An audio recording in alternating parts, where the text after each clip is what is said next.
ओम शांति। आज बाबा के 11 तारीख के महावाक्य हैं। शिव बाबा ने कहा, मीठे बच्चे, यह रुद्र ज्ञान यज्ञ स्वयं रुद्र भगवान ने रचा है। इसमें तुम अपना सब कुछ स्वाहा करो, क्योंकि अब घर चलना है। मीठे बच्चे, यह रुद्र ज्ञान यज्ञ स्वयं भगवान ने रचा है। इसमें तुम अपना सब कुछ स्वाहा करो, क्योंकि अब घर चलना है। प्रश्न है, संगम युग पर कौन सा वंडरफुल खेल चलता है? संगम युग पर कौन सा वंडरफुल खेल चलता है? तो बाबा ने उत्तर दिया है, भगवान के रचे हुए यज्ञ में ही असुरों के विघ्न पड़ते हैं। यह भी संगम पर ही वंडरफुल खेल चलता है। ऐसा यज्ञ फिर सारे कल्प में नहीं रचा जाता है। यह राजस्व अश्वमेध यज्ञ स्वराज्य पाने के लिए इसमें ही विघ्न पड़ते हैं। बाबा ने कहा, भगवान के रचे हुए यज्ञ में ही असुरों के विघ्न पड़ते हैं। यह भी संगम पर ही वंडरफुल खेल चलता है। ऐसा यज्ञ फिर सारे कल्प में नहीं रचा जाता। यह है राजस्व अश्वमेध यज्ञ स्वराज्य पाने के लिए इसमें ही विघ्न पड़ते हैं। ओम शांति। तुम कहाँ बैठे हो? इनको स्कूल अथवा यूनिवर्सिटी भी कह सकते हो। विश्वविद्यालय है जिसकी ईश्वरीय ब्रांचेस है। बाप ने बड़े ते बड़ी यूनिवर्सिटी खोली है। शास्त्रों में रुद्र यज्ञ नाम लिख दिया है। इस समय तुम बच्चे जानते हो, शिव बाबा ने यह पाठशाला अथवा यूनिवर्सिटी खोली है। ऊंच ते ऊंच बाप पढ़ाते हैं। यह तो बच्चों की बुद्धि में याद रहना चाहिए। भगवान हमको पढ़ाते हैं, उनका यह रचा हुआ यज्ञ है। इसका नाम भी वाला है, राजस्व अश्वमेध रुद्र ज्ञान यज्ञ। राजस्व स्व अर्थात स्वराज्य के लिए, अश्व मेध यह जो कुछ भी देखने में आता है उन सबको स्वाहा कर रहे हैं। शरीर भी स्वाहा हो जाता है। आत्मा तो स्वाहा हो नहीं सकती। सब शरीर स्वाहा हो जाएंगे, बाकी आत्माएं वापस भागेंगी। यह है संगम युग। बहुत आत्माएं भागेंगी, बाकी शरीर खत्म हो जाएंगे। यह है सब ड्रामा। तुम ड्रामा के वश चल रहे हो। बाप कहते हैं, हमने राजस्व यज्ञ रचा है। यह भी ड्रामा प्लान अनुसार रचा हुआ है। ऐसे नहीं कहेंगे कि मैंने रचा है यज्ञ। ड्रामा प्लान अनुसार तुम बच्चों को पढ़ाने के लिए कल्प पहले मुआफिक ज्ञान यज्ञ रचा गया है। मैंने रचा है, यह भी अर्थ नहीं निकलता। ड्रामा प्लान अनुसार रचा गया है। कल्प कल्प रचा जाता है। यह ड्रामा बना हुआ है ना। ड्रामा प्लान अनुसार एक ही बार यज्ञ रचा जाता है। यह कोई नई बात नहीं है। अभी बुद्धि में बैठा है। बरोबर 5000 वर्ष पहले भी सतयुग था। अब चक्र रिपीट हो रहा है। फिर से नई दुनिया स्थापन हो रही है। तुम नई दुनिया में स्वराज्य पाने के लिए पढ़ रहे हो। पवित्र भी जरूर बनना है। बनते भी वही हैं जो ड्रामा अनुसार कल पहले बने थे, अभी भी बनेंगे। साक्षी हो ड्रामा को देखना होता है और फिर पुरुषार्थ भी करना होता है। बच्चों को मार्ग भी बताना है। मुख्य बात है पवित्रता की। बाप को बुलाते ही हैं कि आओ पवित्र बनाकर हमको छी दुनिया से ले जाओ। बाप आए ही हैं घर ले जाने के लिए। बच्चों को पॉइंट्स तो बहुत दी जाती है। मुख्य बात फिर भी बाप कहते हैं मन मना भव। पावन बनने के लिए बाप को याद करते हैं। यह भूलना नहीं चाहिए। जितना याद करेंगे उतना फायदा होगा। चार्ट रखना चाहिए, नहीं तो फिर पिछाड़ी में फेल हो जाएंगे। बच्चे समझते हैं हम ही सतो प्रधान थे। नंबरवार पुरुषार्थ अनुसार जो ऊंच बनते हैं उनको मेहनत भी जास्ती करनी पड़ती है। याद में रहना पड़ेगा, यह तो समझते हो। बाकी थोड़ा समय है, फिर सुख के दिन आने हैं। बरोबर हमारे अथाह सुख के दिन आने हैं। बाप एक ही बार आते हैं, दुख धाम खलास कर अपने सुख धाम ले चलते हैं। तुम बच्चे जानते हो अभी हम ईश्वरीय परिवार में हैं, फिर दैवी परिवार में जाएंगे। इस समय का ही गायन है, यह संगम युग ही पुरुषोत्तम उत्तम बनने का युग है।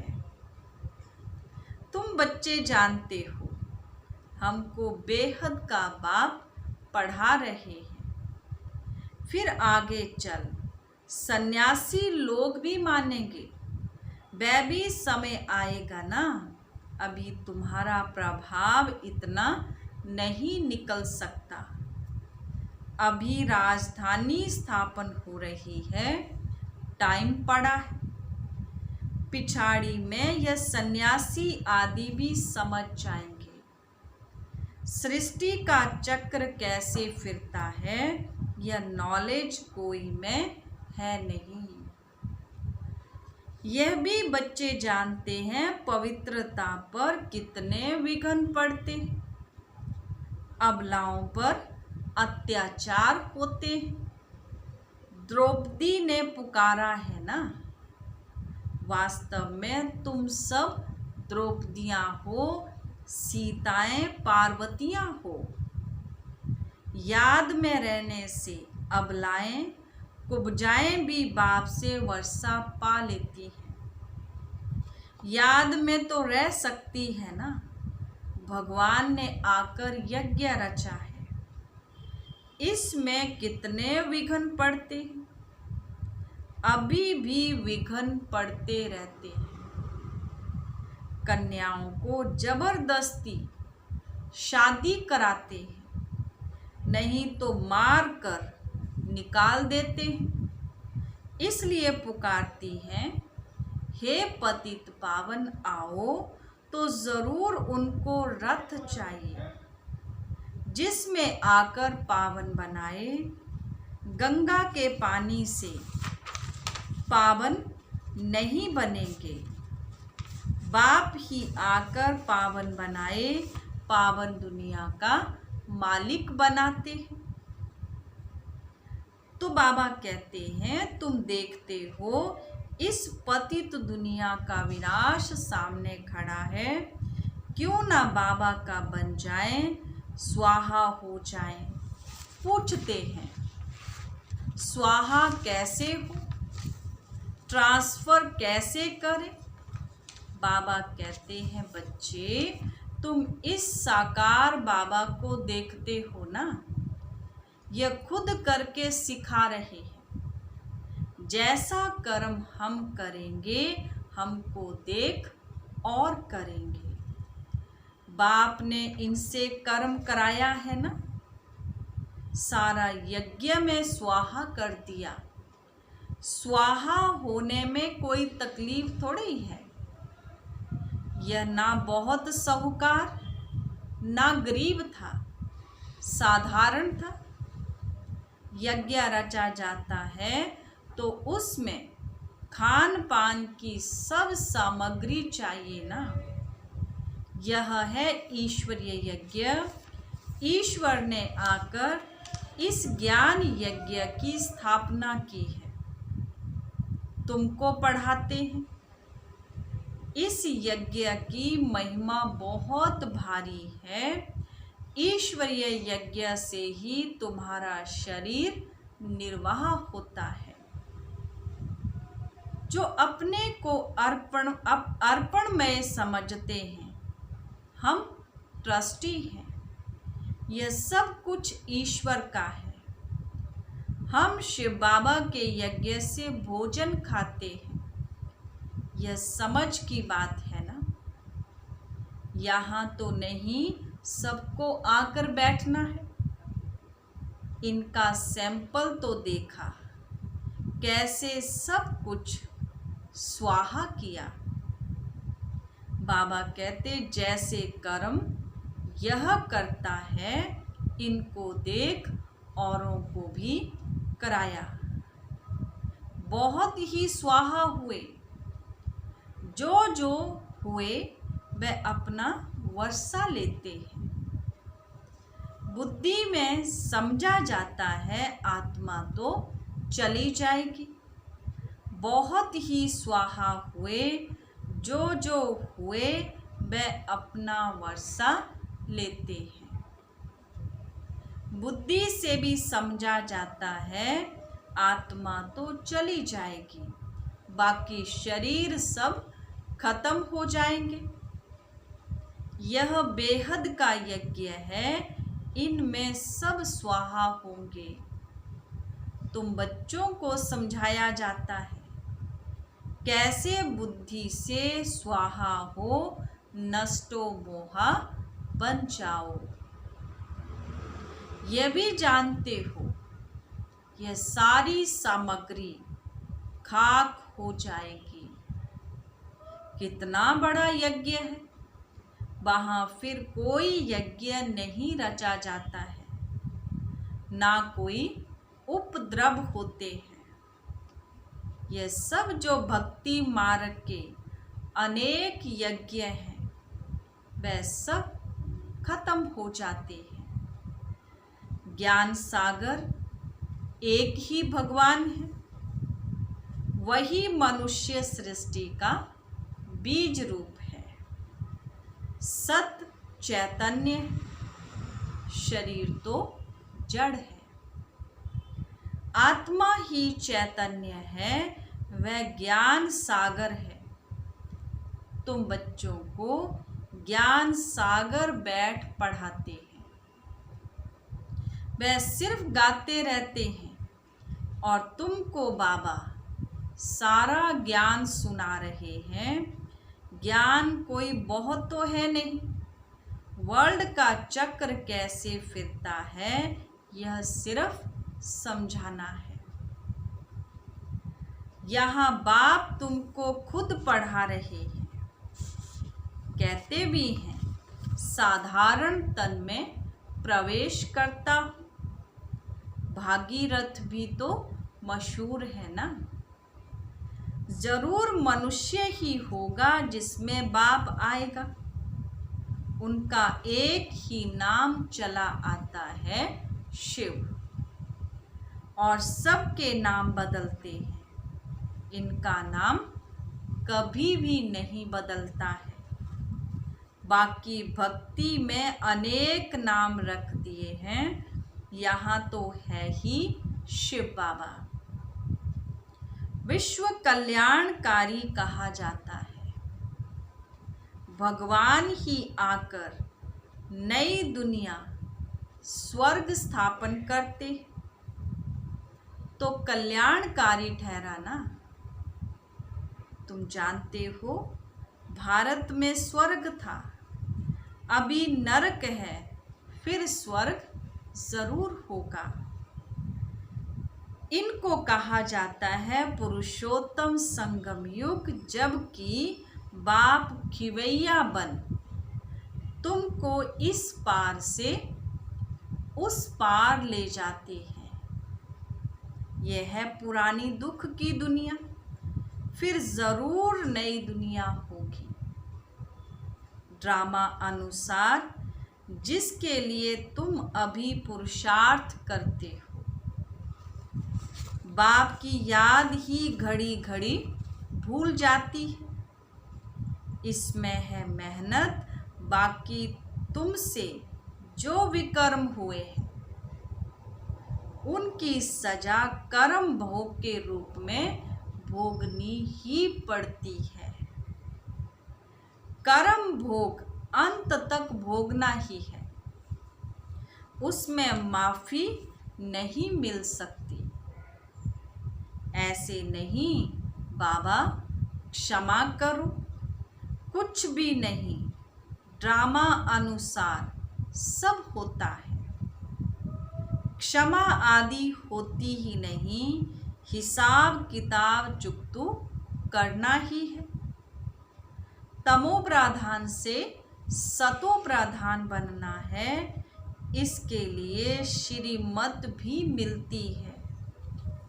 श्री श्री शिव बाबा की श्रीमत से तुम श्री बनते हो। ऊंच ते ऊंच बाप तुमको ऊंच बनाते हैं। तुम अभी बन रहे हो, अभी तुमको स्मृति आई है। बाबा कल्प कल्प आकर हमको पढ़ाते हैं। आधा कल्प उनकी प्रारब्ध मिलती है। सृष्टि चक्र कैसे फिरता है, उस नॉलेज की दरकार नहीं रहती। कल्प कल्प एक ही बार आकर बतलाते हैं कि यह सृष्टि चक्र कैसे फिरता है। तुम्हारा काम है पढ़ना और पवित्र बनना, योग में रहना है।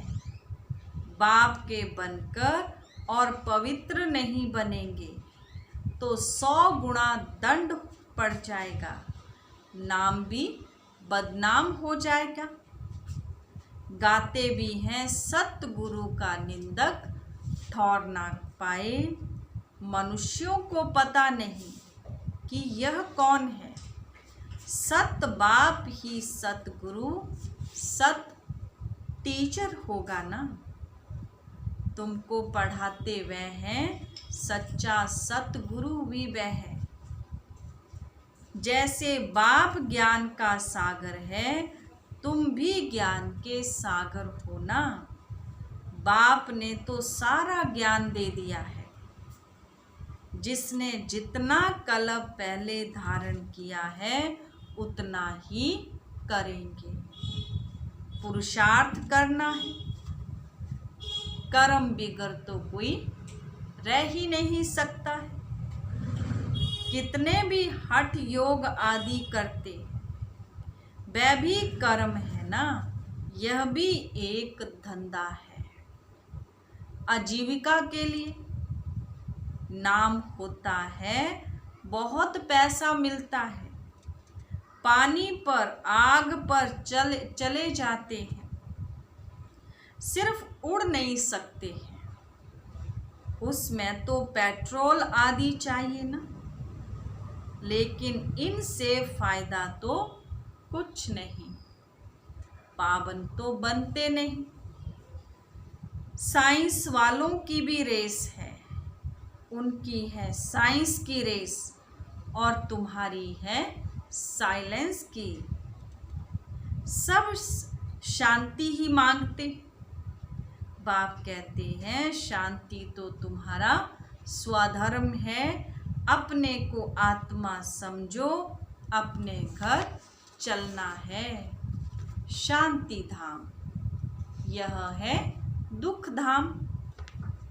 हम शांति धाम से फिर सुख धाम आएंगे। यह दुख धाम खलास होना है।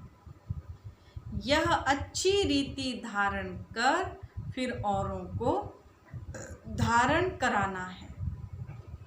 बाकी थोड़े रोज हैं। वह पढ़ाई पढ़कर फिर शरीर निर्वाह अर्थ माथा मारना पड़ता है। तकदीरवान बच्चे फौरन निर्णय ले लेते हैं कि हमें कौन सी पढ़ाई पढ़नी है, उस पढ़ाई से क्या मिलता है और इस पढ़ाई से क्या मिलता है। इस पढ़ाई से तो 21 जन्मों की प्रारब्ध बनती है। तो ख्याल करना चाहिए कि हमको कौन सी पढ़ाई पढ़नी है। जिसको बेहद के बाप से वर्षा पाना है वह बेहद की पढ़ाई में लग जाते हैं। परंतु ड्रामा प्लान अनुसार कोई की तकदीर में नहीं है तो फिर उस पढ़ाई में अटक पड़ते, यह पढ़ाई नहीं पढ़ते। कहते फुर्सत नहीं मिलती। बाबा पूछते हैं कौन सी नॉलेज अच्छी, उनसे क्या मिलेगा और इनसे क्या मिलेगा। कहते हैं बाबा जिस्मानी पढ़ाई से क्या मिलेगा, थोड़ा करके कमाएंगे। यहाँ तो भगवान पढ़ाते हैं हमको तो पढ़कर राजाई पद पाना है। तो ज़्यादा ध्यान किस बात पर देना चाहिए। कोई तो फिर कहते बाबा वह कोर्स पूरा कर फिर आएंगे। बाबा समझ जाते हैं इनकी तकदीर में नहीं है। क्या होना है सो आगे चल देखना है। समझते हैं शरीर पर भरोसा नहीं तो फिर सच्ची कमाई में लग जाना चाहिए। जिसकी तकदीर में है वही अपनी तकदीर जगाएंगे। पूरा जोर लगाना है, हम तो बाप से वर्षा लेकर ही छोड़ेंगे। बेहद का बाबा हमको राजाई देते हैं तो क्यों ना हम एक अंतिम जन्म हम पवित्र बनेंगे।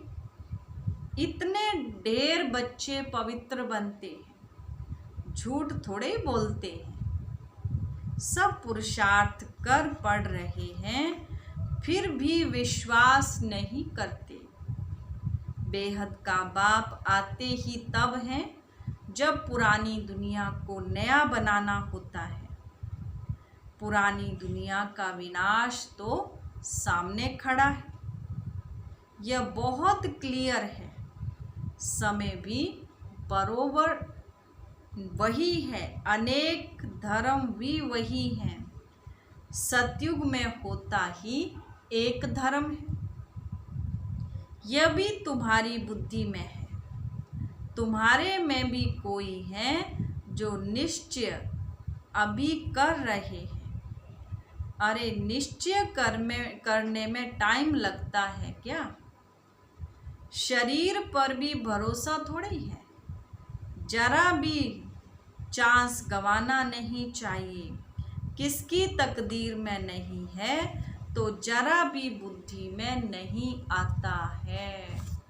अच्छा, मीठे मीठे सिकिलदे बच्चों प्रति माता पिता बाप दादा का याद प्यार और गुड मॉर्निंग। रूहानी बाप की रूहानी बच्चों को नमस्ते। रूहानी बच्चों की रूहानी बाप दादा को गुड मॉर्निंग और नमस्ते जी, नमस्ते जी। धारणा के लिए मुख्य सार। फर्स्ट पॉइंट, सच्ची कमाई कर 21 जन्मों के लिए अपनी तकदीर बनानी है। शरीर पर कोई भरोसा नहीं है, इसलिए जरा भी चांस नहीं गंवाना है। सच्ची कमाई कर 21 जन्मों के लिए अपनी तकदीर बनानी है। शरीर पर कोई भरोसा नहीं है, इसलिए जरा भी चांस नहीं गंवाना है। सेकंड पॉइंट, नष्टो मोहा बनकर अपना सब कुछ रुद्र यज्ञ में स्वाहा करना है। अपने को अर्पण कर ट्रस्टी हो संभालना है। साकार बाप को फॉलो करना है। नष्टो मोहा बनकर अपना सब कुछ रुद्र यज्ञ में स्वाहा करना है। अपने को अर्पण कर ट्रस्टी हो संभालना है। साकार बाप को फॉलो करना है।